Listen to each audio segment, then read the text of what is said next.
Dirt roads to rock crawling, two-buck chuck to screaming eagle, moonshine to 50-year-old single malt.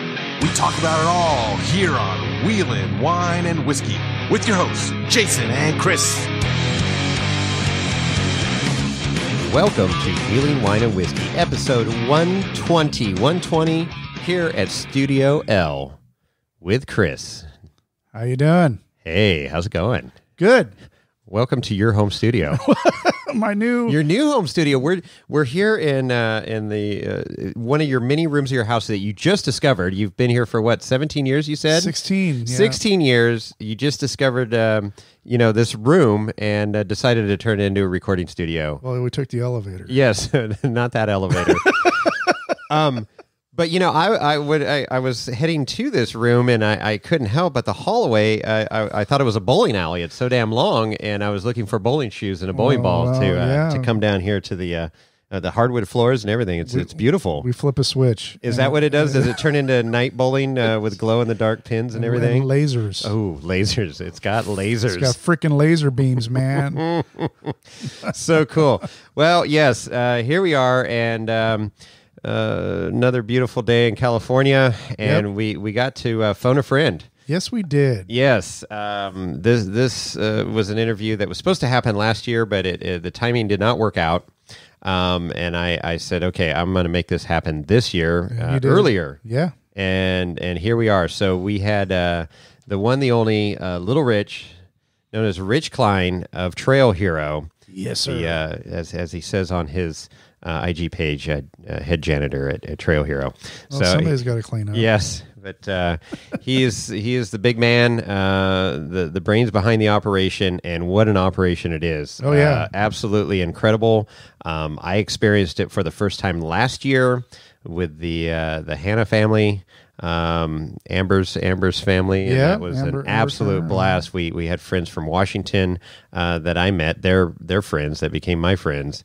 And then I met so many other people out there that became my friends. Yeah, Huntress. Will you be my friend? Yeah, maybe. Yeah, Huntress showed up. Christina and the Huntress. Cannot forget that. That was epic. That was the first time I got to meet her in person. Yeah. Holly Fowler was out there. Lauren Healy. Levi Shirley. Glenn Plake. Obviously, we did that interview with Glenn and Kimberly. Yep. Abe Wine. I mean, it just goes on and on. The celebs. In our industry that are out there and absolutely love it. Yep. It is such a great event, and this year is teed up to be even better. Yeah, for sure. And I mean, it was awesome to hear the story that you're about to hear. And one comment I didn't get to make, but hearing about the first year, about how you'll hear the comments, but I just wanted to say, it's a lot like podcasting. You just fake it till you make it, Yeah. There was a lot of in front of the curtain, everything went fine, but behind the curtain was chaos, which is typical of most events, and especially of this size. But it's just got all the ingredients for a great recipe of success. Yep. The location in southern Utah, that time of the year in October, weather is outstanding in the 80s, low 80s typically. And then Sand Hollow State Park is just a gem in the off-roading community, and has quickly became known as one of the most extreme places to wheel. It's a mecca. If you want to send it and really test your skills as a driver and test your equipment. Yep. Because it is like driving on sandpaper out there. The traction is unreal. Your vehicle will go in places you didn't think it fit, and gravity is on hold there at sometimes. Especially with water-filled stickies. Yeah. And then you got 43 stickies with 600 pounds of water in them, and just send it. But it definitely pushed my abilities last year, and I am excited and nervous at the same time to go back, because I know what I learned last year and what I've applied this year is just going to take me further into trouble in those trails. Oh boy! Well, here we go. Just say no. Just say no. I got my new Sand Hollow off-road shifter that I got to try on Fordyce that allows you to throw it into reverse real quick, and I love that shifter. So thank you, Steve Nance, for hooking me up with that. But anyways, it is. I just I'll continue saying it, and I mean it. It is if you are remotely into four-wheeling and want to go to one event during the year, you need to make this happen because it is something there for everybody. It's a family event. Yep. This isn't a crazy, Ultra 4-esque, I should say King of the Hammers-esque, Mad Max Beyond Thunderdome atmosphere. It is very family friendly. There's something for going on all times of the day.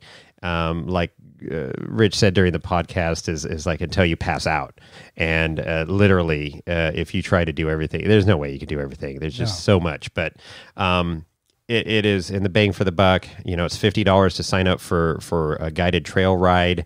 You sign up for 3 of them, 4 of them, whatever, a couple $100 for guided trail rides. And that includes everything. There are a lot of things that are free that you could just come in. You pay your park fees to the San Helo State Park to get in to the facility. But other than that, I mean, you could go and just, be there and spectate. And the thought behind that is that you're going to be staying in a hotel in town. You're going to be eating at a restaurant in town. You're going to be getting groceries. You're going to be buying gas.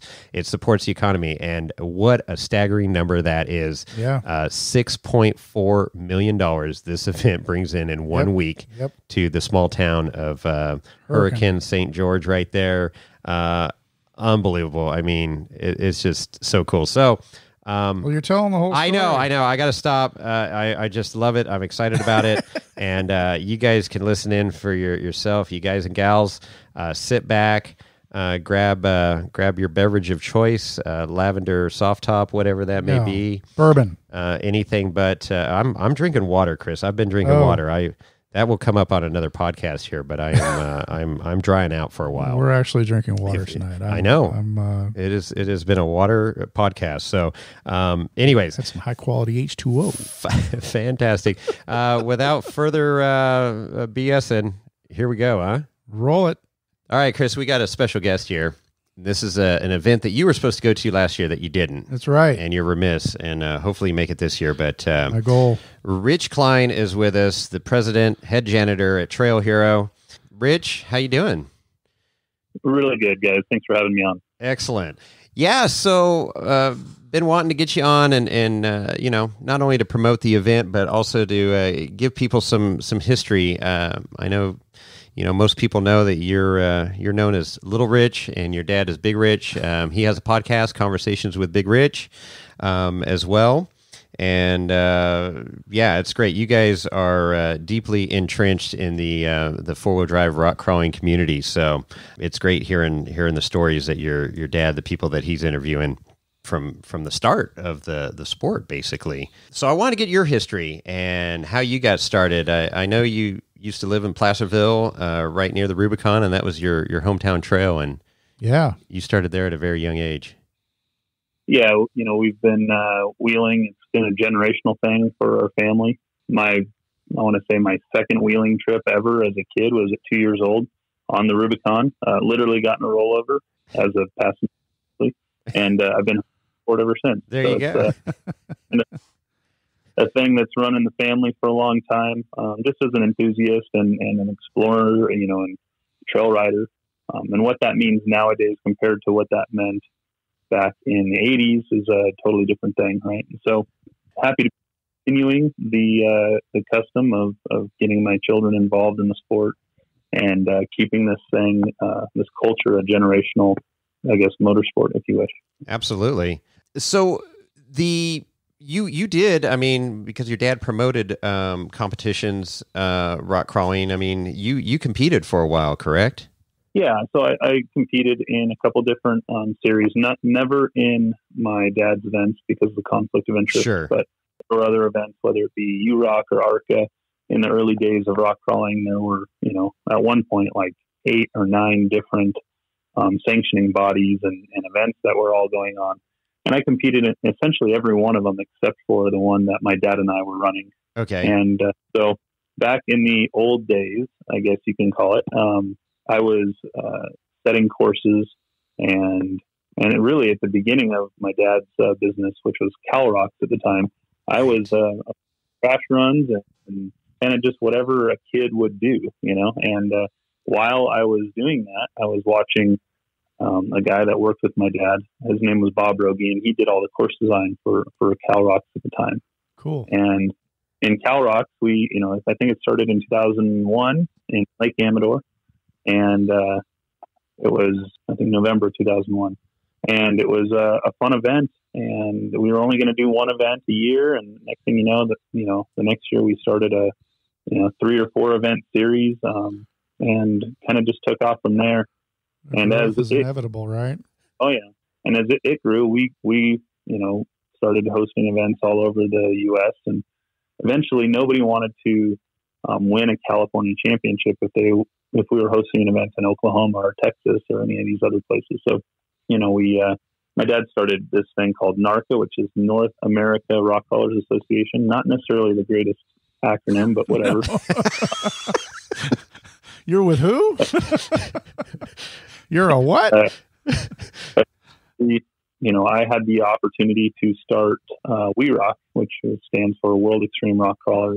Right. And we basically joined together on that and built a pretty stellar competition series that stood the test of time. It competed and won against every other sanctioning body in the U.S.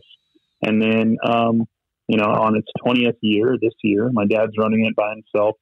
I've moved on to other events, and he's running strong with it. So, God, 20 years. Yeah. Doesn't seem like that long ago, but I guess, yeah, thinking back, Time yeah, flies. definitely. Yeah, 2001. Yeah. Wow. And then, all those, the Campbells and stuff like that, and Shear and all them were competing in those events that led to, them going on to bigger and better things of going faster and rock racing and Ultra 4 and all that good stuff. That's right. Well, and they'll tell you it's incredibly vital to understand spatial awareness and the real capabilities of your vehicle. And, you can go from desert racing and get into those kinds of go fast rock racing, motorsports. And I'll be honest, you're not going to know how to drive up some of these really crazy rock canyons that they have at the Hammers. However, and Shannon will tell you, and Shannon and Waylon and Bailey, they all competed. And, Shannon had his kids compete because it was important to understand really what you could do with your vehicle. And if you really look back at all these guys, whether it be Jason Shear, Jeff Mello, some of the bigger names, Eric Miller, a lot of these guys started out, racing with the rock crawling group first. Yeah, exactly. And we did, they started out with the early days of rock crawling in the sport. And then that eventually, taught them everything they needed to know about their vehicles. And when they get into these rock canyons and there's, 10 vehicles stuck in front of them, these guys can pick a line and we rock and make quick work of it because, the race is still won in the rocks. And, that's correct. And, at the end of the day, those guys, all their skills, a lot of their skills stem from competition rock crawling. Yeah, that was the foundation. And I mean, so cool to be part of that and then see that evolve to what it is today. And I mean, look at how these rigs have evolved from back at the very first, Campbell buggy to these crazy 4-steer machines that these guys are coming out with now. I mean, just all across the board, they just keep pushing technology and their capabilities. It's been fun to watch to drive the sport in that direction too. A lot of what I do and those, how this sport has evolved is based off of, and a lot of people don't realize this, but I've always kind of been a guy behind the scenes as well, the sport. And so I wrote the rule books, I designed a lot of the vehicles, and, I'm setting the courses. So we're pushing the sport in the direction we want to go. And it's much like, I referred to a lot like X Games, at the very first X Games in dirt jump, the guy who won dirt jump pulled off a single backflip and the entire extreme sport community lost their minds. Right. Okay. Now you games and you can't even get into the finals unless you pull a triple backflip. Right. It's very similar to in our sport. We started out with CJ5s and 7s and Toyota trucks, and they evolved, and Broncos, and they all evolved into buggies, and then the buggies evolved, and now you've got these, custom built vehicles. And when I say custom, we're not taking parts out of a junkyard. No. And I mean, the only parts that we're taking out of a vehicle really is some hard parts like a motor, a transmission. But we're building our own transfer cases. We've got shocks that are so incredibly custom built that maybe at this point there's only 2 or 3 sets of them in the world, and we're to refine the process still every day. There's new gear called reverser boxes out there that reverse drivetrain rotation from the front to the back, so it doesn't allow any load on the suspension. And these are all things that are being designed and built for our sport, and you can't. This is all new technology, and some of it we're taking out of the RC rock crawling handbook. They've got a reverser box. They're the first ones to come up with it.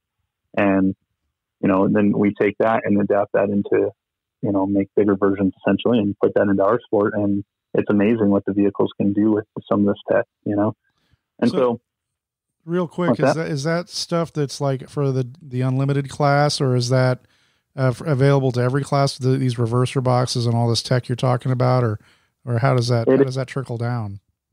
Well, as of right now, the testing of these reverser boxes are only in the unlimited class, but we're getting ready to start installing them into the supermod class, which is front engine, rear steer vehicles. And then I'm getting ready to install them into my trail buggy class as well. And so, that's front engine, no rear steer.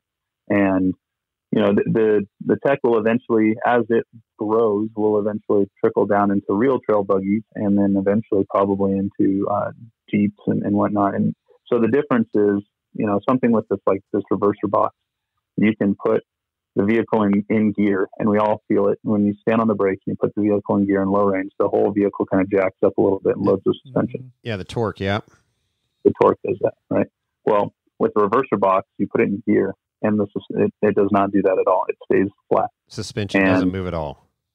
Does not move at all. Wow. Where does that help you?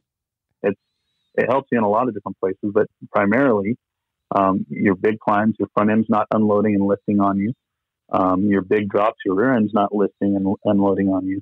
And in your side hills, the vehicle stays planted and you don't have any body roll because of it.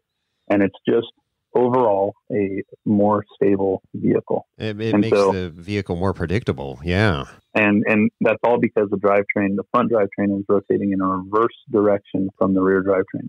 And so it's pretty cool to be at the forefront of some of the craziest tech, and we're just doing what we can in the sport to make it, as competition wise is considering, to make it as cool and these vehicles as capable as possible. Yeah, that is absolutely awesome. I've heard about these reverser boxes, and then it's cool. I'm glad you brought that up because this is cutting edge stuff, and then to come from the RC arena, I just recently, a couple weeks ago, got to play with one of these rock buggy, RC cars, and it was just insane how capable this thing was. I'm not capable at all driving the thing, but it was way more capable than I was, just like most of my rigs. But it is that I've had people say that, they learn a lot from doing this little RC stuff. I mean, picking lines, and, there's a lot of parallels with the real world, going from 10 scale to full size out on the trails. And that's cool to hear. Well, it's actually funny. The one-to-one community has, the full-size community. You guys have never really. What's that? The one-to-one community. Yeah, right. So they've never really taken advantage of the RC community, like we could, right? Mm-hmm. And so I've got he's a West Desert Wheeler, and he is big into the RC world, and he's kind of known for driving his RC car with front and rear steer with one hand and filming his shows with the other hand. And it's just amazing what he can do. And, he's sitting there watching his vehicle from the outside like a spotter, but now he's got control of it. And the one thing that is very difficult for teams to find are really good spotters that understand the vehicle dynamics and what the vehicle needs to get up an obstacle. Well, there is kind of like an untapped resource in the RC community, because all these guys that are doing the RC rock crawls, a lot of them understand the vehicle dynamics, and the vehicles act very similar now. And so you can, like, for instance, this guy Logan, who's West Desert Wheeler, he is now spotting for one of the top teams, and they're doing really well. And that's Jeff Rubico as the driver. And Jeff Rubico, yeah. And so, Jeff was having a hard time getting a spotter, and I knew Logan, and I said, hey, man, you should talk to Jeff. And next thing you know, I think Logan just spotted Jeff into a third place this last weekend at Supercrawl. So, oh, great. Yeah. Wow. That's really cool. Yeah, it's incredible. And Sand Hollow, I mean, it's from mile to wild, and some of the stuff I saw there last year and watching the rock crawl competition and then Trailbreaker, I was just, and I've been wheeling for 30 years, and I'm looking at this going, what the heck? You just defying gravity, defying all the laws of physics, but making it happen. That's right. And it's super calculated, super technical, and then to get some of the background, like you just said, of what goes into, the design and thinking about how do you keep that suspension from unloading and keep those tires on the ground where you want them and get traction. So, wow. Yeah, I didn't know you were that heavily involved in that aspect of it. See, this is good. This is what we wanted. Some good background on Little Rich here. Exactly. So that's kind of the evolution, right? The sport, started out just trail wheeling, and then we went into competition mode, and competition always breeds.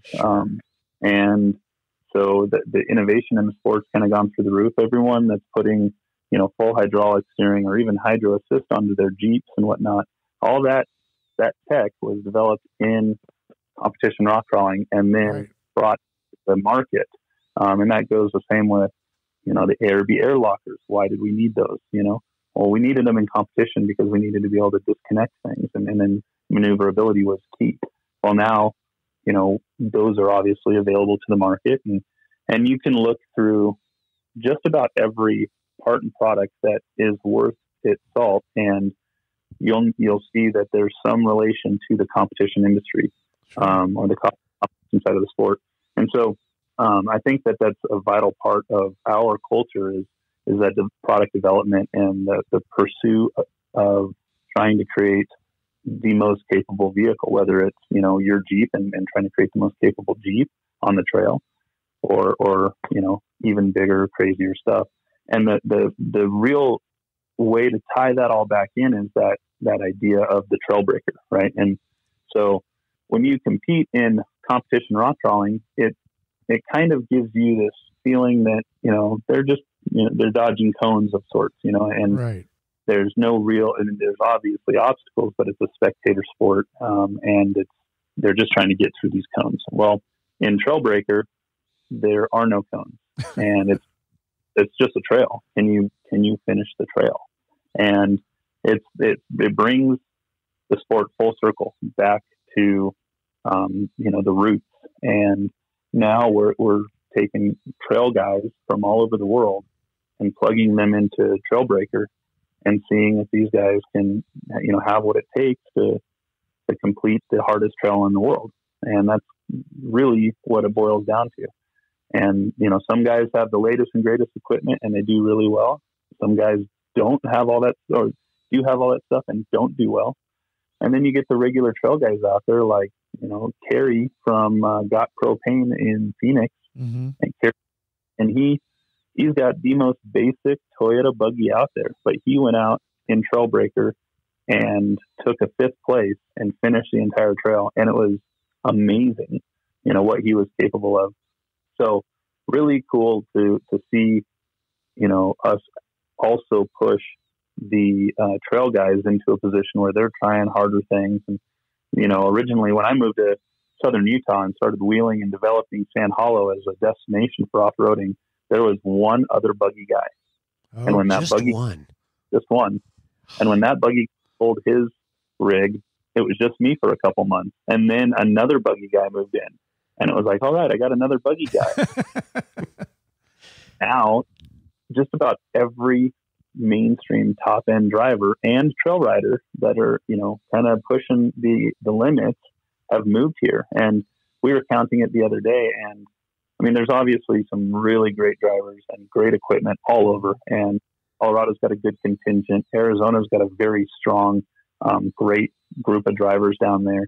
But for never having any rear steer guys in Southern Utah 7 years ago, now we counted out and we have like 26 hardcore rear steer drivers with the best equipment out there pushing hard, and this place has kind of become, your hardcore mecca. There's one of the largest clubs in the U.S. for Jeeps is out of St. George, and they've got over 180 club members. Holy moly.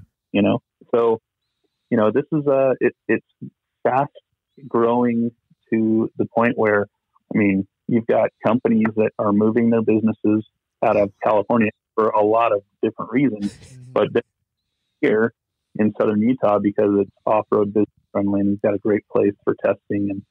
And it's just, it's really working out for the industry that this is quickly becoming the mecca. And it's, it used to be the Rubicon and Moab. And, obviously there's issues environmentally with both that are troubling our industry. But here in Hurricane and St. George, and they're open arms, and you drive on the road with no problems from the police. You go out there and you just peel out and do whatever you want, wherever you want, however you want, build your own trails, and it's really cool to be able to do that here. Yeah, it was definitely eye-opening and a breath of fresh air when I set foot in Sand Hollow last year. And, I was wide-eyed and bushy-tailed and just kind of checking everything out. Got there early the weekend before, and then we drive through the tunnel. And as soon as you got through the tunnel, you hear the angels sing once you get out there to the to that area. I mean, because it's just like the world is your oyster at that point. And, put on your big boy pants and bite off as much as you want to chew. But it's what a spectacular area. I'm so glad that the community has embraced it. And that, this thing is growing as fast as it has. I mean, only in 7 years, to go from, one guy with a buggy, two guys with a buggy, and then moving on up here, 20 plus, man, that's great. How many trails are there at Sand Hollow now? I know you guys keep building new ones, but what's the count? Do you even know? Oh yeah. And so, when I first moved out here 7 years ago, there was 12 trails in the mountain, 12. and they all range from, about 4 or 5 in difficulty all the way up to 10. Right. And so you pretty much had, 1 or 2 trails for each rating. And you went out there and you wheeled and it was a lot of fun, and as we started looking at the mountain and looking at all these new canyons, not new canyons, have been here for years, but never driven, and we're starting to go, okay, I'm going to go get the first descent, I'm going to be the first canyon. And you go drive it and you put tracks on it and you go map it, and then you submit those tracks with a rating and a name and develop, basically what we look at it as like a ski hill, a ski resort, all right, building our own ski runs, but they're all trails. And we have trails that are literally rated at a 1 or a 2, and most of those are literally just considered access roads now, all the way up to, and we've had to increase the rating of the mountain. At one point in the industry, trails were rated 1 through 5. Right. Then they kind of opened the rating up and said, okay, we're going to go from 1 to 10. Well, in my opinion, a 10 should be near impossible, right? Or just possible. Well, there's 10 rated trails that I drive here in 15 minutes, right? Because the level of difficulty is still there, but the vehicles are so much more capable, right, and the driver is capable. And so we actually have a sliding scale now that goes to 15. 15, and yep. And 15 of 15 rated trail has never been finished. Not every obstacle has right. been completed. Right? As soon as one person finishes that trail without any aid, no winching or anything, it drops to 14. 14, yeah. I love it. Once 5 people drive it, it drops to a 13. Once 10 people drive it, it drops to a 12. Oh boy. Right? And so, the lowest it'll go is an 11. And so the idea is that as the sport progresses, there's no more need to push out the rating. It'll push you back down, or push the trail rating back down. Sure. And as the trails get a little bit worn in, a lot of times those trails get a little easier over time. And so it gives you the ability to manage that. So in 20 years, we don't have 25 rated trails, Right. Right. That's when you have a hover car, right? Helicopter. And so the interesting thing about Sand Hollow, getting back to how many trails there are here, when I first started wheeling here, there was 12 trails in the park, and in the county, there was roughly 112, 114 routes, off-road routes that you can take that were considered trails with trail names and ratings and whatever. Okay. To this day, there are 46 trails on Sand Mountain, and we're getting ready to release 13 more that have never been. They're locals only trails, never mapped, never submitted. We're doing that with the hardcore Passive and Trail Hero. But there are now over 236 trails throughout southern Utah, here in Washington County, that are not only mapped and rated, but you can, it's everything from a stock four-wheel drive vehicle all the way through to your full crazy buggies that we run all the time. So, the community has been working really well with local management groups like BLM and the state, and now here we are pushing to create more, and we really think that Washington County is going to be a great wheeling destination for generations because of it. Wow. And so you're somewhere in the neighborhood here, if my math's right, about 59 trails out there at Sand Hollow right now. Correct. Yep. And I would say that there's me and about 3 other individuals that have built those trails. And of those new trails, I've got all of them, but maybe 8 tops. So yeah, it's something that we've been, kind of very aggressive with. Every time we go out, we run a regular trail, and then we go find a new canyon and try to go run that. And we get it beat in and really figured out, and then we go map it and rate it. And I'm actually headed out tomorrow to go map and rate those 13 new canyons. So wow, pretty exciting. So I was going to ask you what the process was, but you kind of went through it. So you guys go out there and, you're out wheeling, you start walking a canyon or whatever and go, okay, we're going to try this. And then you get a couple guys out there, let's talk about this, boom. And then you run it and then map it and name it. And there it is. So there's no paper. Oh, there's a ton of paperwork. I was going to say, there's got to be some paperwork involved in this. It is an extensive process, but it's worth it. And okay. So it's not like anybody can just come out and run the course. Work with a couple different groups that have the ability to that know the process and have the ability to speak with the different governing agencies at that level. And then, but we have people that come out and they'll build a trail. I got a buddy, Simon, who comes up from Arizona. He builds a trail every time he comes up every March. I think it's May, with his group, builds a trail or two, and then submits all those things that we need to me. And then I go through and do all the paperwork for him and get everything set up so we can build or have those trails submitted on the mountain.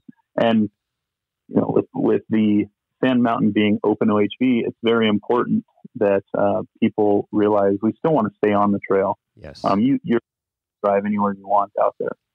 But the idea is stay on the trail, right? And it's something we try to push nationally with Tread Lightly and some of our other great groups out there. But the kicker is when we develop these new trails, we want BLM to be able to know where you're at in case of emergency search and rescue, to know and have your coordinates. And if you're on a trail that is uncharted, then you'll be lucky to give your latitude and longitude if you understand and know how to do that. So really opening up these 13 new canyons that are, all rated from 10 to 14 in difficulty, that's important to get that information across. So if somebody gets hurt on Super Smash Brothers, which is probably the hardest trail on the mountain right now, they can tell BLM, I'm on Super Smash Brothers, and BLM and Search and Rescue will know exactly where they're at, That makes total sense. Absolutely.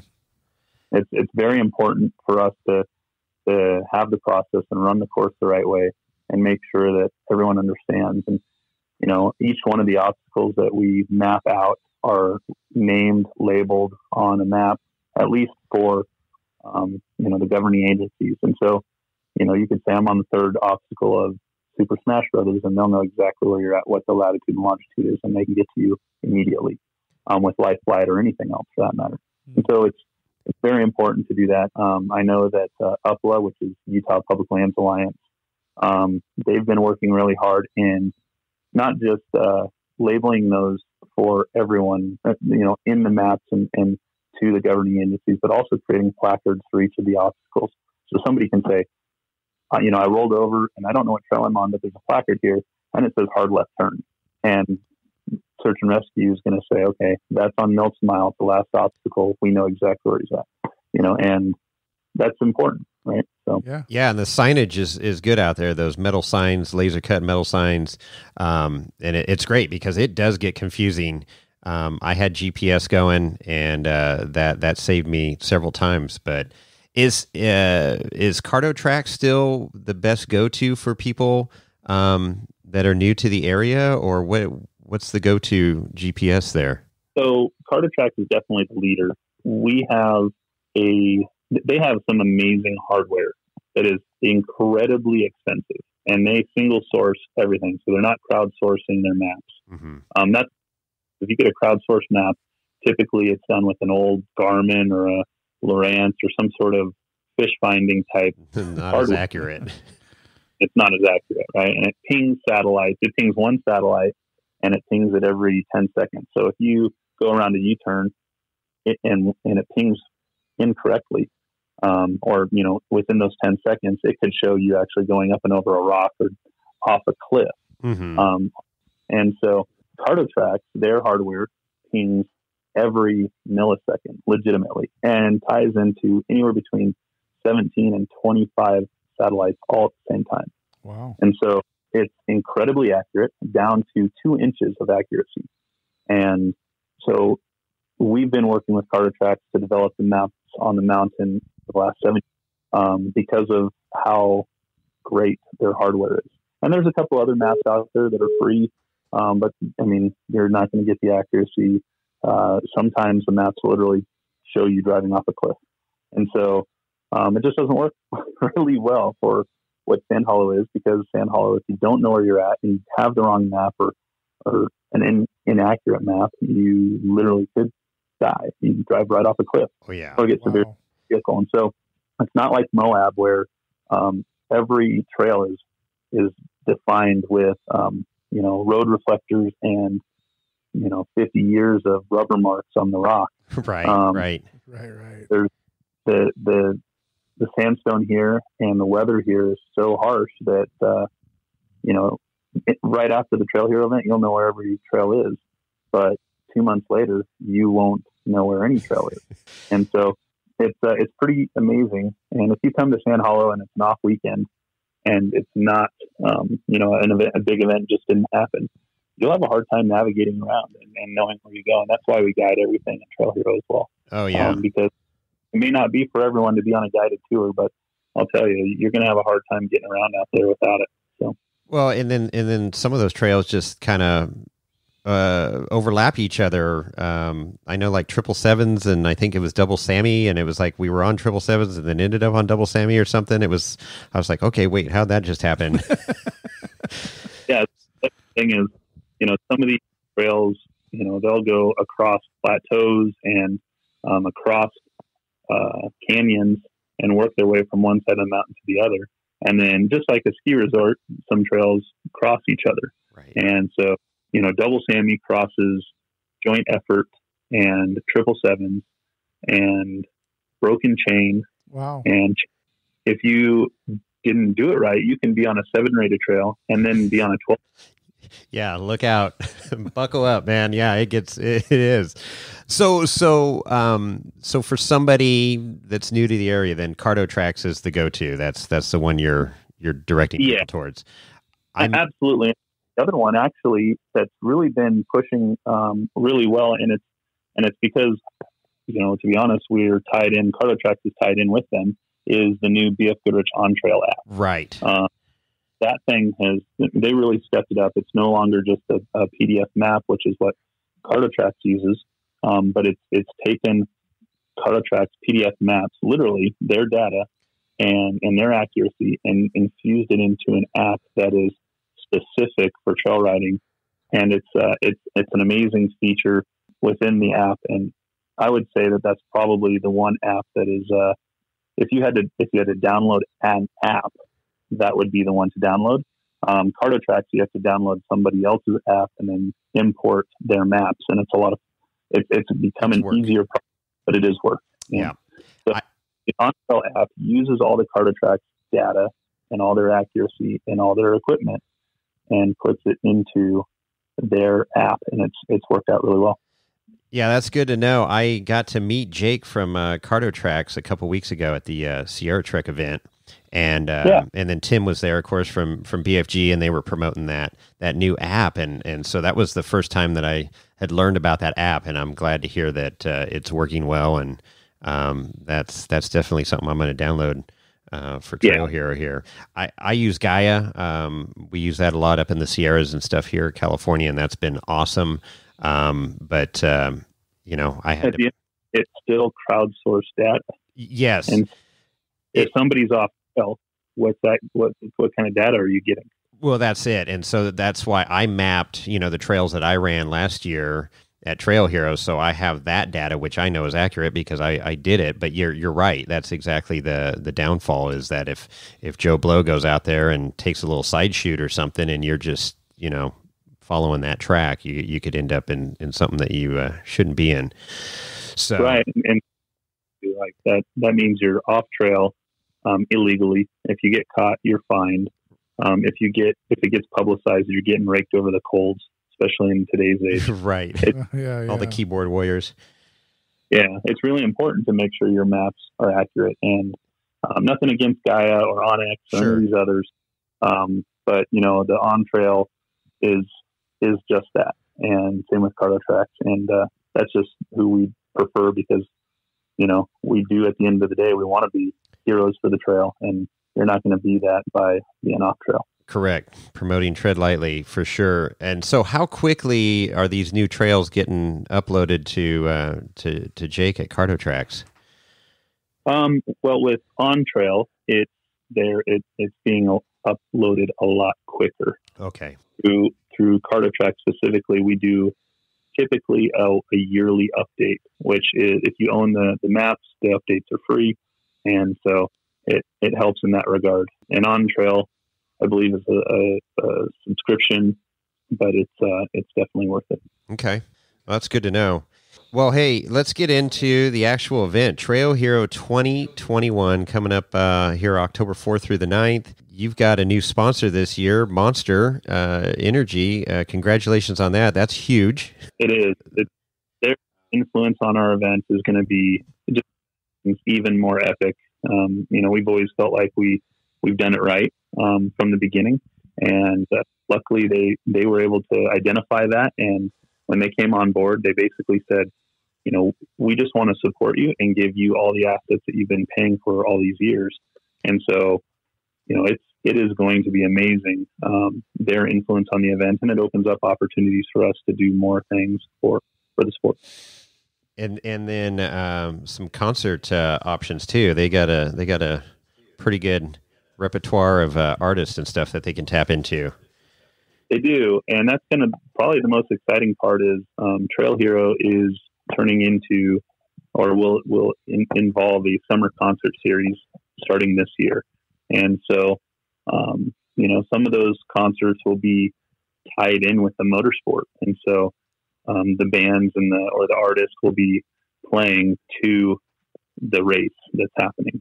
For instance, on Friday night after Trailbreaker is the finals for the Monster Energy Rock Cross, and it's a rock race. And so we have a very well-known DJ that we can't release the name of yet, and he is mixing specifically to the sport. And so it's going to be pretty cool. It's going to be great.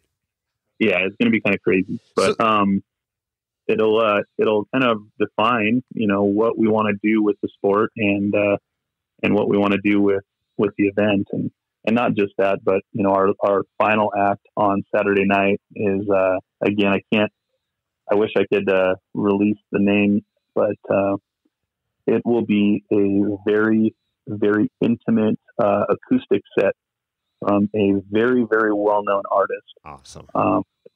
Several huge awards, and a lot of people really enjoy his work. So, and that's going to be Saturday night? That'll be Saturday night from 8 to 10. As well, they did the same thing. Dave Cole did the same thing when they did the Monster Energy stage there at a couple years ago. So right. I get it. Where was I? What was I going to say here? Oh, talk about that rock cross real quick. I was reading a little bit on your webpage about it, but it sounds like it's a drag race. It sounds like it's built for Shannon Campbell here. That's just going to go all out, balls to the wall here. So you've got it there. It is built for rock racers, and we have Lauren Healy and Vaughn Gittin Jr. coming out. Like Bailey and Waylon Campbell are going to join us. Jason Shear will be here. I know Randy Slosson's talking about coming out. And so, those are big names, several kings in the sport. And, we've got some bumps and some jumps and some rocks. And these guys are going to be in full contact drag race mode to the finish line. And it'll be just freaking awesome to watch. Yeah, little bird confirmed that Randy will be there. I won't reveal my sources, but anyways, yes. So it's going to be absolutely epic. I'm so excited. And this is a new event on top of Trailbreaker, on top of the rock crawling competition. You got the beach party with the slip and slide. The vendor show is incredible too. So bigger, right? We extended the parking area out for the vendor show. We'll now have over 120 vendors on site. We'll be, obviously the concert stage is literally a real bona fide big stage, similar to what they had at KOH a couple years ago when Sublime played.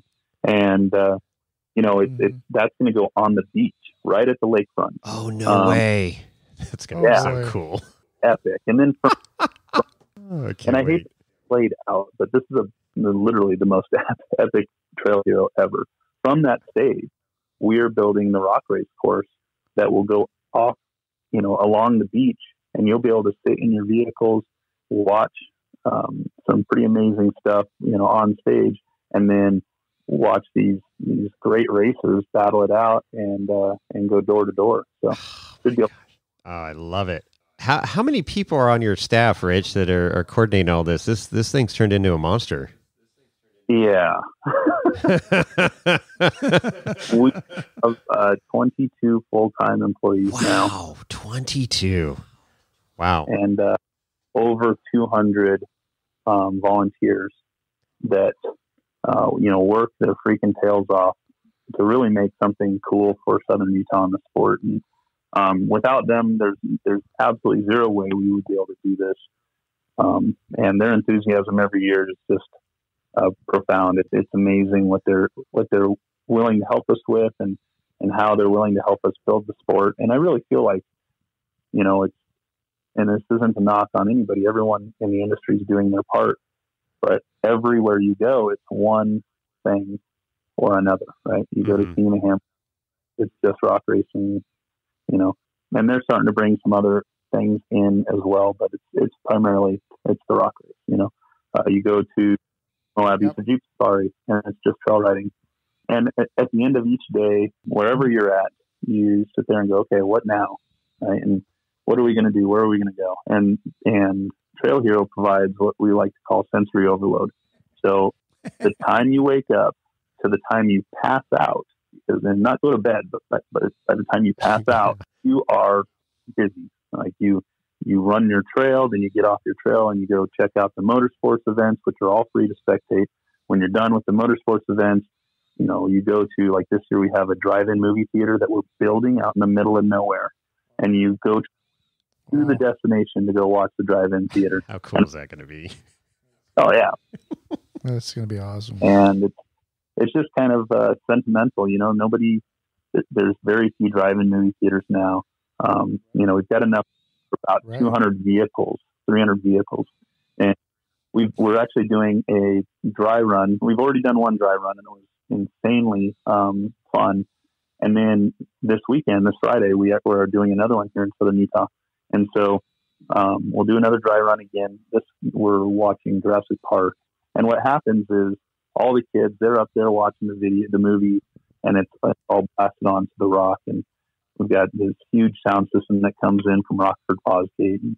And then all the parents are, in the vehicles, having a good time. Bench racing is what we say, talking about on the trail and everything. And it's a lot of fun. And that's for us at Trail Hero, that's a Tuesday night free event. If you're part of the event, every aspect of it is essentially free. We've got dueling pianos playing one night at one party. We've got the Genrite 4x4 night with American Off-Road Customs at the resort another night. And that's pretty cool because you'll be wheeling on the rocks and music is playing, and you're jumping in the passenger seat with guys like Tony Pellegrino and some of their larger influencers. And then at the same point, you can be on a trail any day of the week, and then all of a sudden you realize you're with Ian Johnson on Milt's Mile because Miracle Trust put him out there. And it's just really cool to be part of something that is so organic, and so many people want to build and make this just really cool. And at Trail Hero, every year we get these people that go, what would be really cool, and if you did this, right? And we sounds like Dave Cole. But we always do. And how is that possible? Well, it's because we have a policy that says you see it, you own it. Yep. And somebody came to us and said, and this is Randall Davis from Ecto Ventures. He goes, I've always wanted to do a drive-in movie theater. And we actually did one like 4 years ago. And it was really, really fun. And I said, you know what? I've got all the equipment for it. We have this policy. You see it, you own it. If you want to host a drive-in movie at Trail Hero, I'll give you the equipment to use. It's your responsibility. And he's like, all right, I'm in. And now we've got a drive-in movie theater, and same with the beach bash and the slip and slide and the foam pits and all the things that we do. It's because people genuinely want to leave their thumbprint on the event and create something unique and organic for other people to enjoy. And so instead of being the event that goes, okay, well, if you want to do that, you're going to have to pay us, and then we'll let you do that. We just go, okay, come on out, do it. Let's step back for a second. And for the listeners that have never heard of Trail Hero, which I'm sure if they've been listening to our show for a long time, we've mentioned it for at least a year, but can you describe to our listeners what your core mission with Trail Hero is, how it started, and what the purpose is? So, at the end of the day, what we look at is we want to create fun ways to be educated, and nobody really wants to be educated, right? They go to these events to have fun. And so we try to have, create these really unique, fun ways that people can hang out, and all for a purpose. And so when we were building Trail Hero, the idea was to use some of my previous experiences to tie in a great way to give back to the community and change the narrative. And so how did we do that? Well, I happen to be the grandson of a career veteran, or a career military veteran. And so, my grandfather's goal was to have have a vehicle built and go experience the Rubicon. And, my dad and I built that and got my grandfather up on the trail, and, it was a kind of a bucket list item for him. And you could see the impact it had on him. And you just knew that, like, if you ever had a chance to replicate this feeling, then we should do that, and so that kind of just sat in the back of my mind over the years. And another trip I got to go on was with Disabled Sports USA and Jason and Andrea Berger at Tahoe. Mm-hmm. We did a 2-night, 3-day excursion taking people with special needs onto the Rubicon, and we camped at Rubicon Springs, and just the joy that brought the participants was profound and moving. And so, again, another event I log in the back of my mind and go, one day, if I ever do anything that I can help these people out. I want to be able to do that.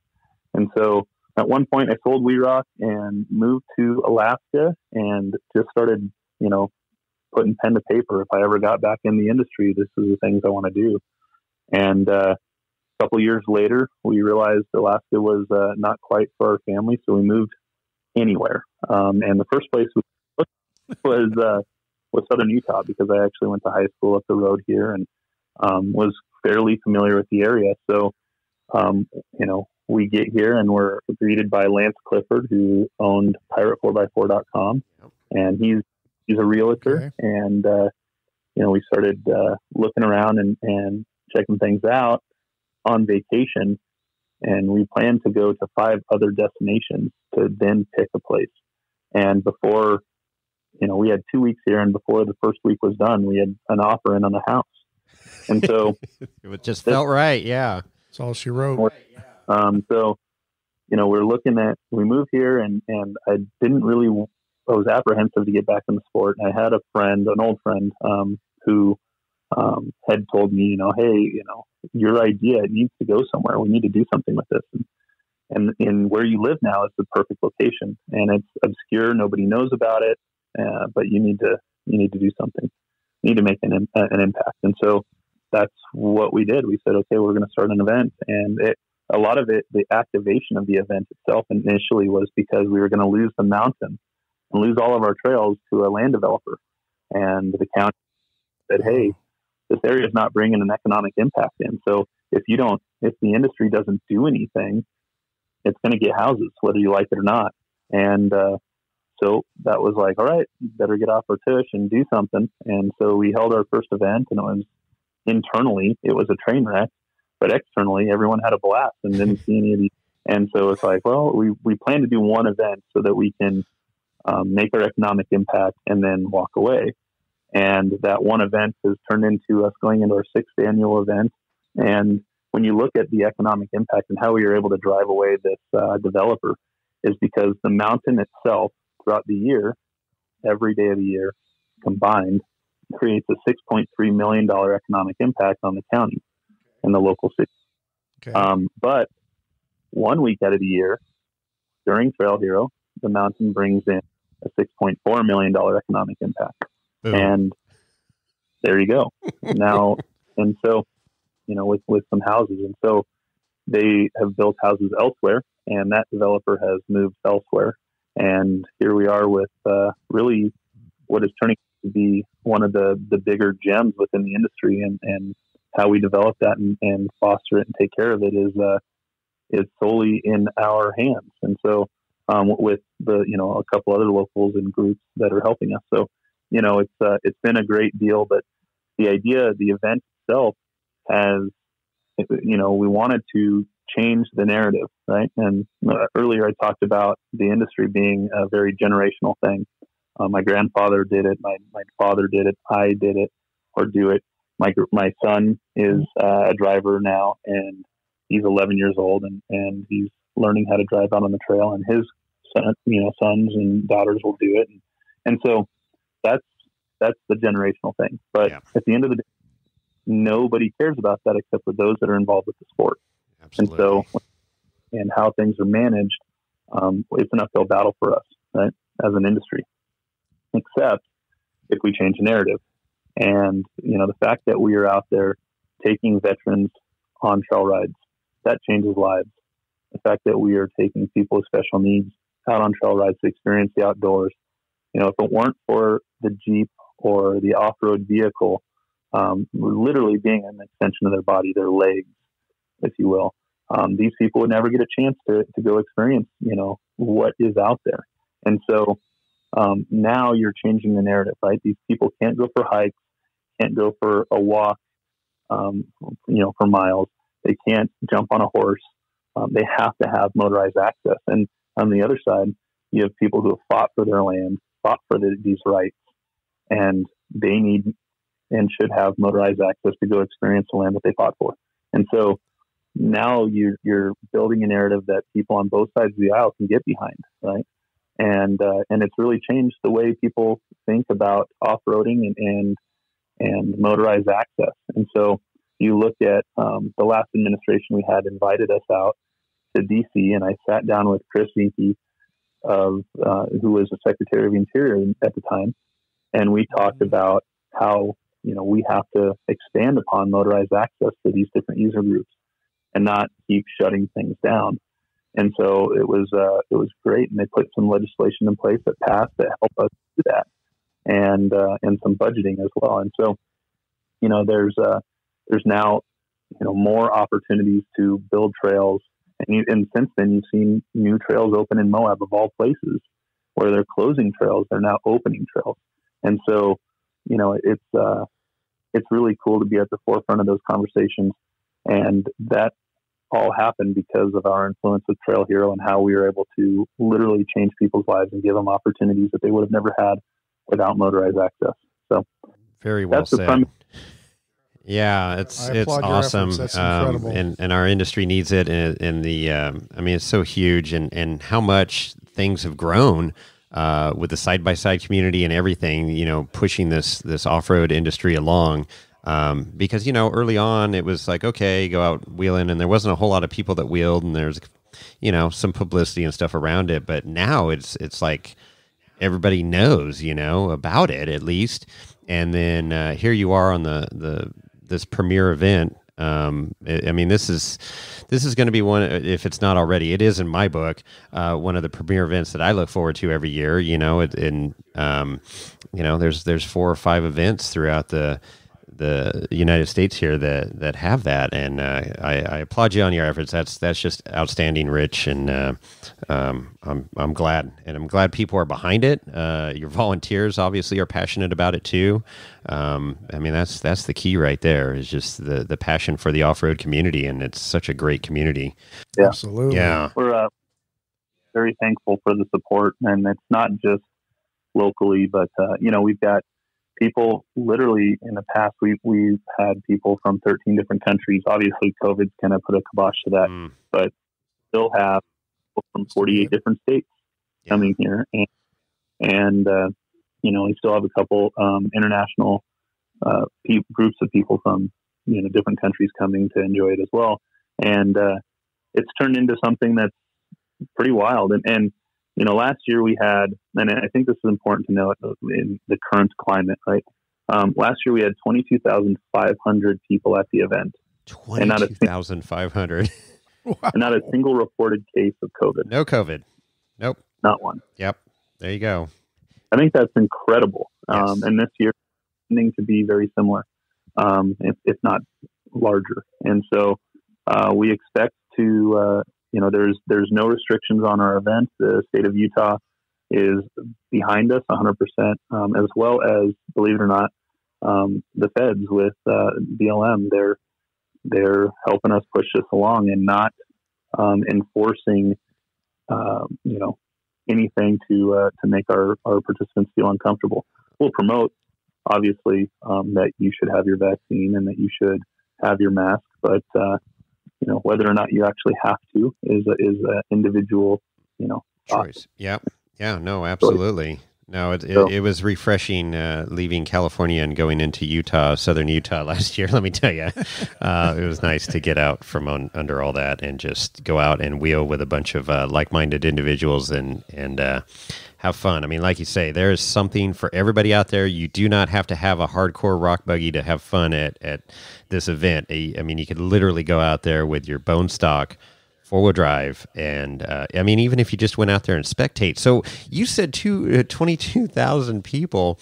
So yes, there's guided trail runs, and they're $50 each, which is a nominal fee. The bang for the buck is outstanding for this event. But if you just wanted to come out and watch and spectate, that's free, correct? Yeah. If you want parking within the state park, that right. But if you just pull up in your Jeep where all the events are, it's 100% free. Yeah. And there's plenty of access all around to be able to do that. It is definitely built for the off-roader in mind. So, pulling up in your Toyota Camry is probably not the ticket. No. But definitely not a Prius. Right. Yeah. You want to park side, and then we have shuttle. But it's been the support has been outpouring and humbling. And, when we're able to have that many people out at the event, and they're going through the vendor show and they're, watching the different racing and competitions, and they're attending the beach parties and the fire pits and all of that stuff. It just really lets as an organizer and as a group of like-minded individuals that we're all doing something right here. And it's nice to see. 100%.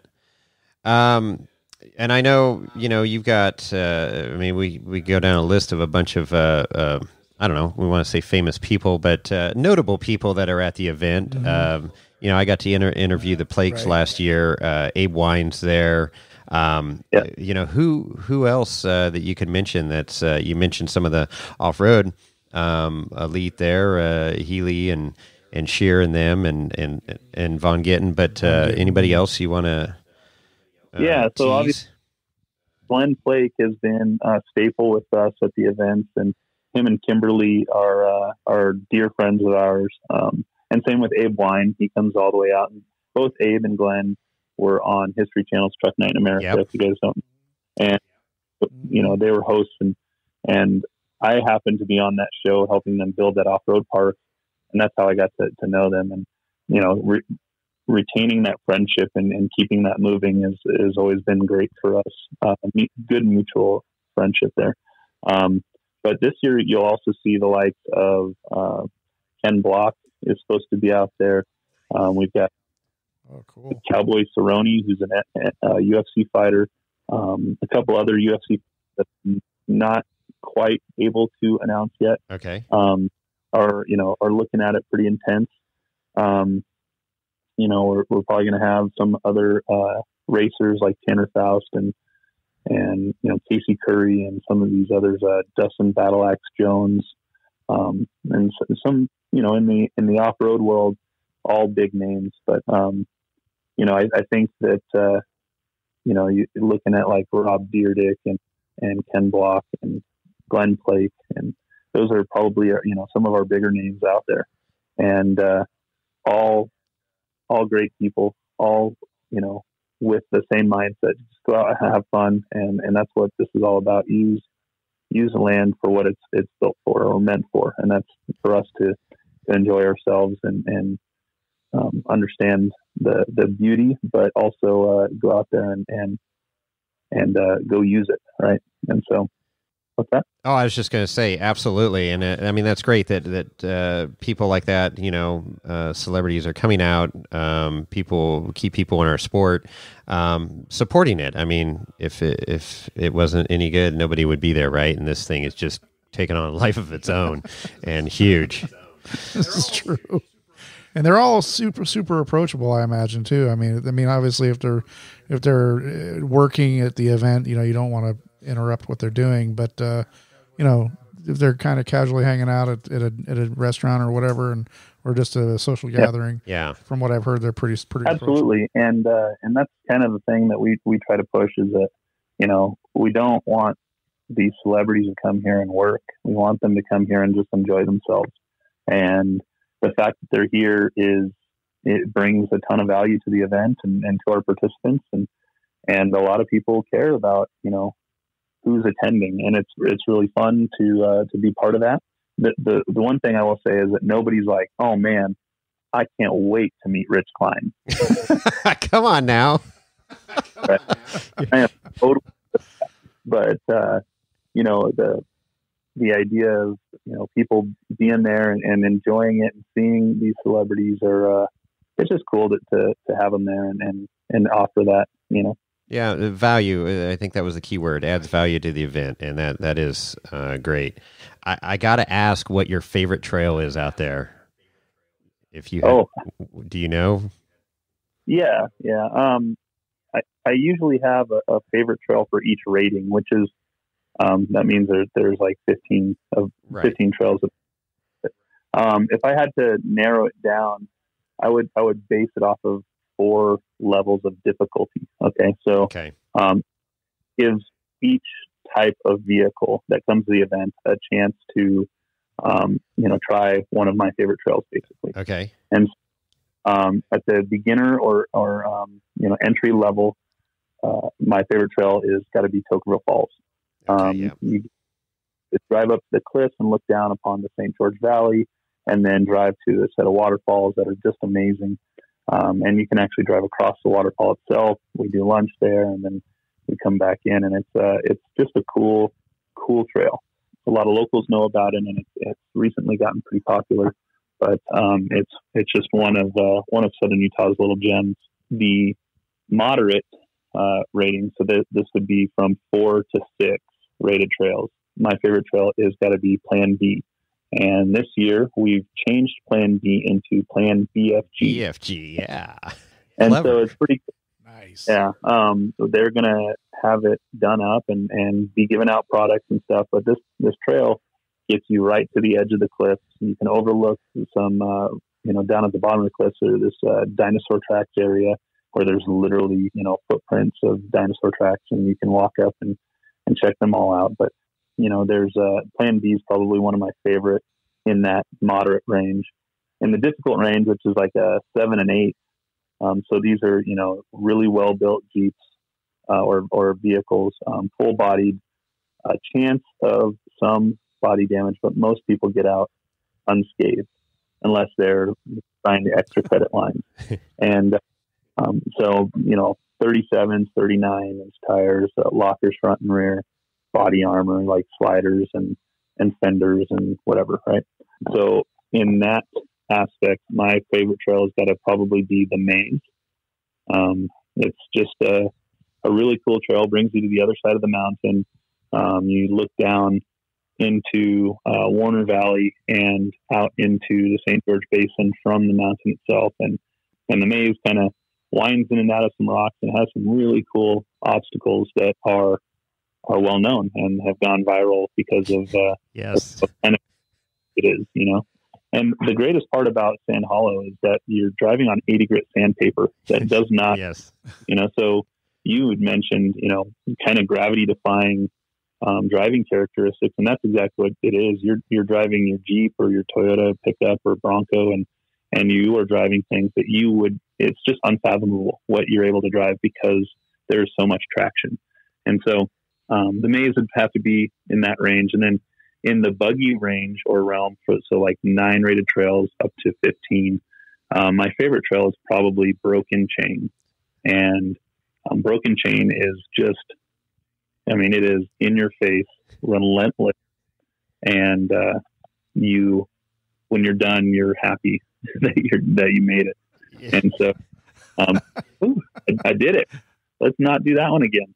And so one of my favorite trails, I do it, I probably drive it once every 2 weeks or so just to kind of get out there and do this trail. And it's a 12 rated trail. And it means business, and so those are my 4 trails. Okay. I like that. Yes, I did Plan B. The Maze was amazing. That was so cool. And some of those side optional, climbs and stuff was cool there. Broken Chain, I got to see the Sunday after Trail Hero last year. I got to go out with Glenn and Kimberly, and we ran Chain Reaction. And so Broken Chain's right there, and holy smokes! Chain Reaction is no joke. And then to see Broken Chain, I can see why that would be one of your favorites. Yeah, give a true test. And Chain Reaction being a 9, it's it is in your face, especially with a full bodied vehicle. It's very, very difficult to get out of there unscathed. Yeah. But Chain Reaction is a trail called Broken Chain, and kind of you're breaking away from the original trail, and it is without a doubt one of the more fun. For the buggy crowd, it's one of the fun trails out there, and you can pretty much guarantee that every time you go on this trail, someone in your group is rolling, and that's part of these vehicles are built for battle. Oh, they are. So, yeah. Well, and it was like I say, I'm been wheeling for a long time and started in a CJ5 and built that up. And then I got this buggy a few years ago, and I purposely bought it for King of the Hammers, Fordyce Creek Trail, and Trail Hero, to go to Trail Hero. And I'm so glad I did, because, body damage is imminent when you start getting into the hardcore technical lines that I like to get into. And I learned so much that 1 week being out there at Sand Hollow, and I put myself in positions that I've never been in before driving a four-wheel drive vehicle, and literally scared the crap out of me at times. But I learned a ton. And then, the guides out there on the guided runs were super helpful. And of course, Glenn's a great guide, so it was phenomenal to go out with him and see him pick lines and stuff that I was looking at, or some that I didn't even think of. It is a place that you can just grow your four-wheeling, knowledge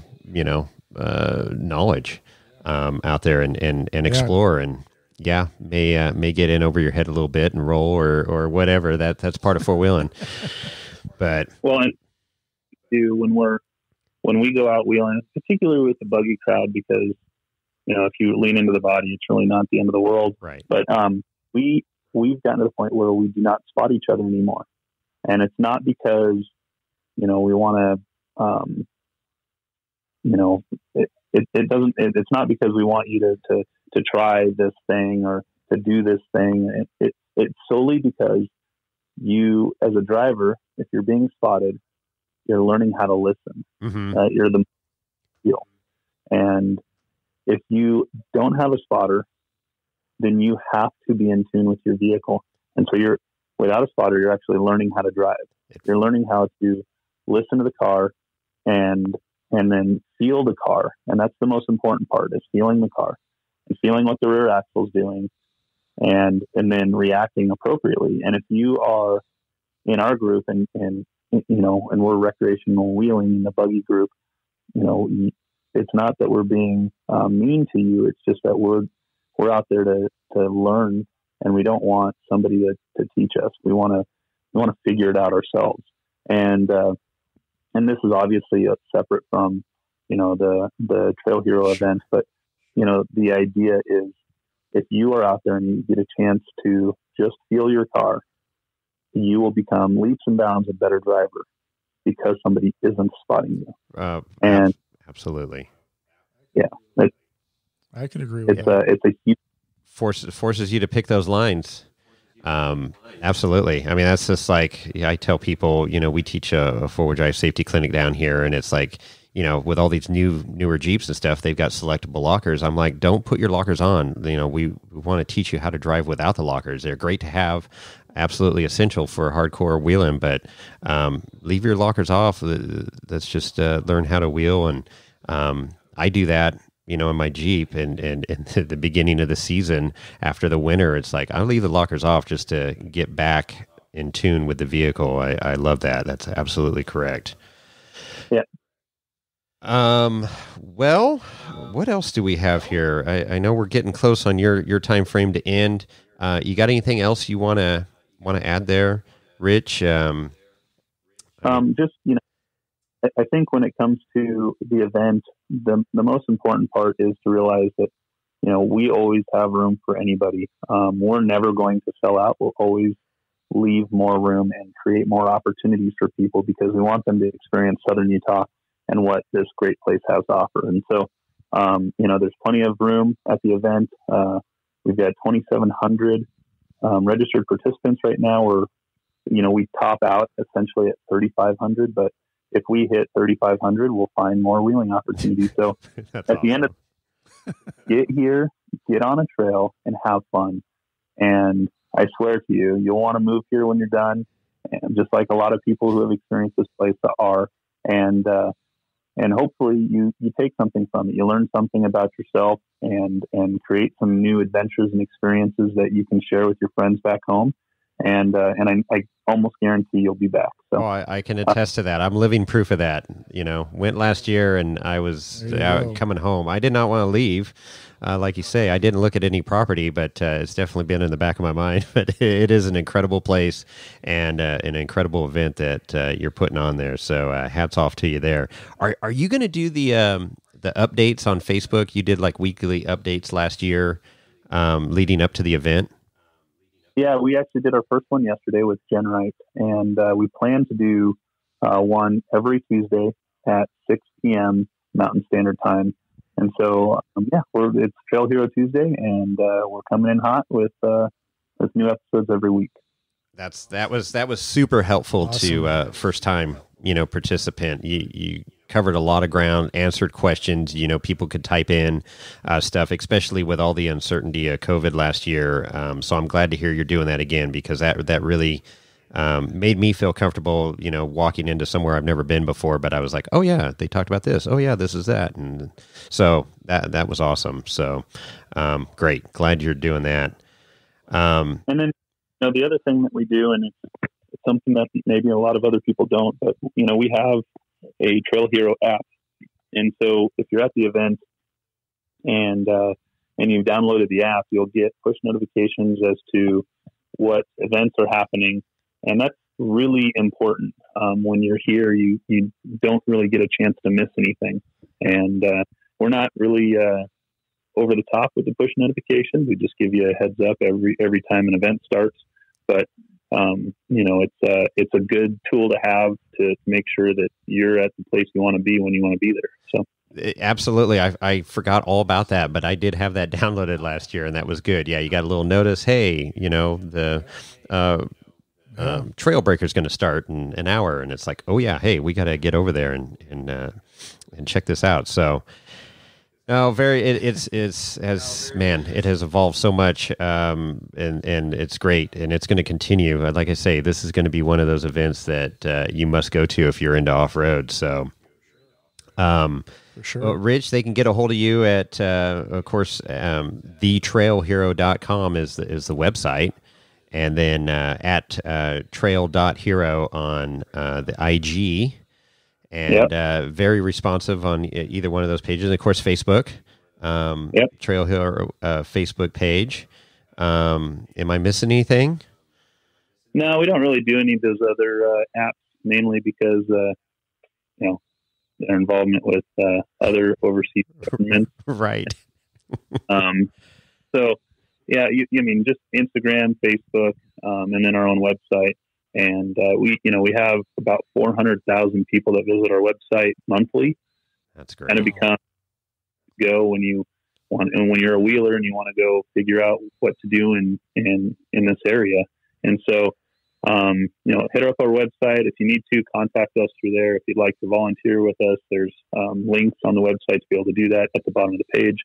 And just be here. That's all I could say is, even if you don't sign up with the event, just be here. And there's no other events that I know of that are like, look, you don't just come out and enjoy yourself. And that's what we want. At the end of the day, you're still providing an economic impact for the local community. And you get a chance to experience Southern Utah, whether it's with us or on your own. And so get here, experience it, and I promise you'll be back. Yes, absolutely. That is great. And, to like you say, you can go in for free. You don't have to, but that $6.4 million impact over that week on the town, that speaks volumes. So that's perfect. I love it. Rich, thank you so much for taking time out of your schedule. I know things are going to start getting really busy for you here leading up to the event. So I tried to get an interview with you last year before the event, but we were just too deep into the minutia there of Trail Heroes. So looking forward to seeing you out there in October, and wish you a successful event. And I'll be there. I think Chris is going to be there for a few days, hopefully. But I'll be there for 10 days. So looking forward to it. Well, great, guys. Thanks for having me on, and we look forward to seeing you guys here. Absolutely. All right. Take care, man. You bet. All right. See ya. All right. Well,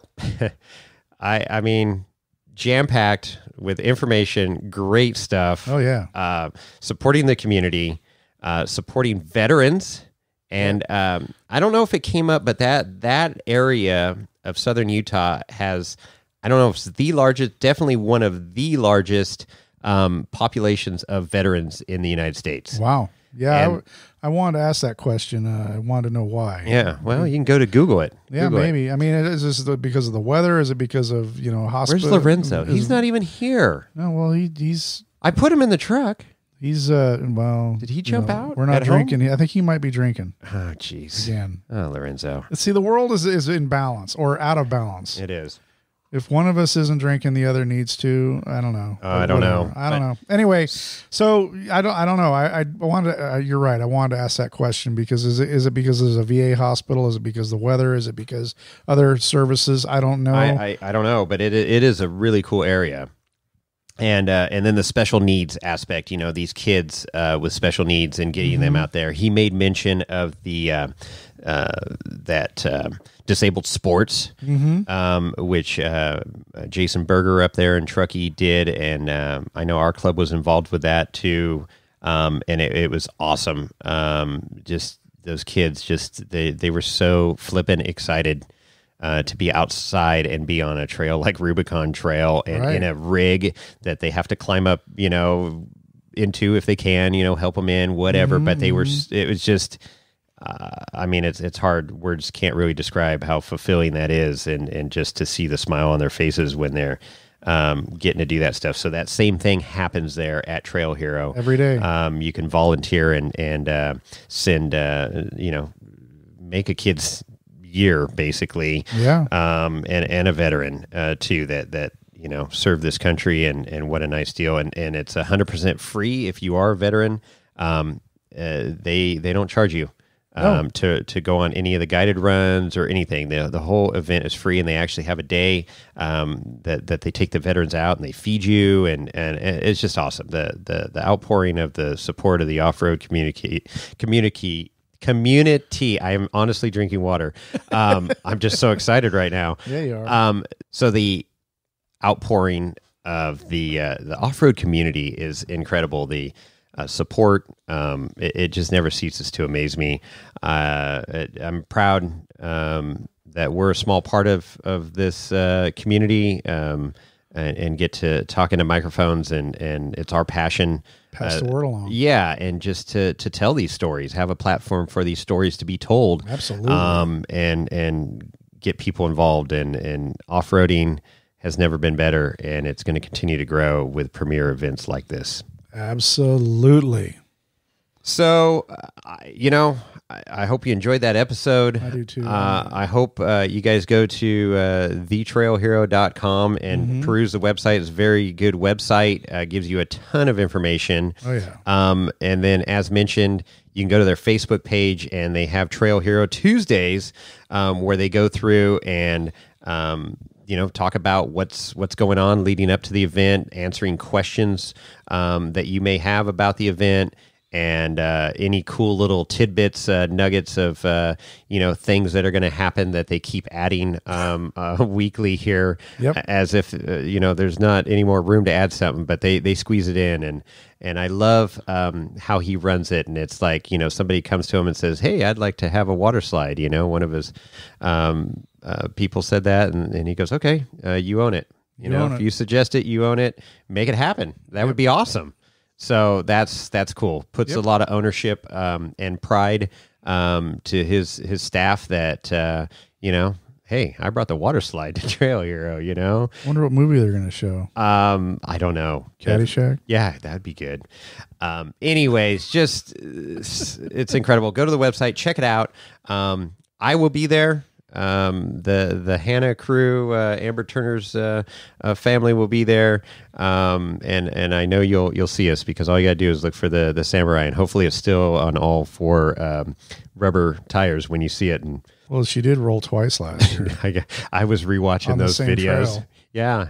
in the same night. It was Milt's Mile too, which is a pretty moderate trail. But of course, there's hard lines. You can make any of those trails hard if you want to, and make it dark. And yeah, it was. The night runs are epic out there. Absolutely epic. It is so cool. So I don't know. I can't sell it anymore. I love it. I support it. I'm glad Rich carved some time out of his busy schedule. Yeah, thank you. We got him on. Got some great stories. Hopefully, you can join us out there.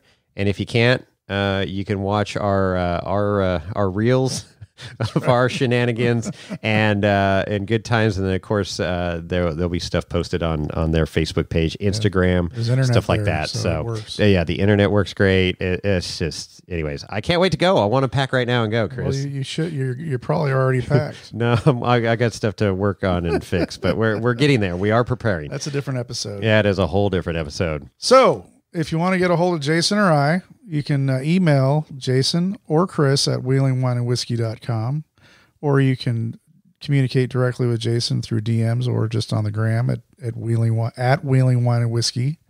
And don't forget about our website, www.wheelingwineandwhiskey.com. And you don't need to. It's you're not obligated, but boy, we really would love your support if you decide you want to be a patron. Oh yeah, we love our patrons, and we've had a great support. Love each and every one of you. Yes, even the Toyota people. Yeah, absolutely, because we have a few. But it's cool if you want to do that. Great, definitely no pressure here. And then we got some cool swag. Yep. Our koozies, our ultra mega koozies, are on our website. We didn't sell them all, thanks to Dirtbag Johnny. We sold a lot up there though. We did, which was great. So yeah, check it out. Reach out to us, and of course the phone number, Chris. 408-800-5169. That's correct. 408-800-5169. Feel free to call in.